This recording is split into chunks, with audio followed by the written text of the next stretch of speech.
Lions club Agartala city ও সরকারি Ayurvedic doctor অ্যাসোসিয়েশনের উদ্যোগে অনুষ্ঠিত হয় মেগা স্বাস্থ্য শিবির। রাজধানীর চিত্তরঞ্জন রোডস্থিত শিবনগর লোটাস ক্লাবে অনুষ্ঠিত হয় এই মেগা স্বাস্থ্য শিবির।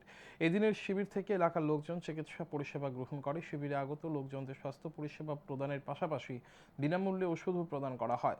লায়ন্স ক্লাব আগরতলা সিটির এক সদস্য জানান, এই দিনের স্বাস্থ্য শিবিরে রোগীদের সুগার ও ব্লাড প্রেশার পরীক্ষা করা হয়। লায়ন্স ক্লাব আগরতলা সিটি সমগ্র বছর নানান সামাজিক কর্মসূচি পালন করে থাকে।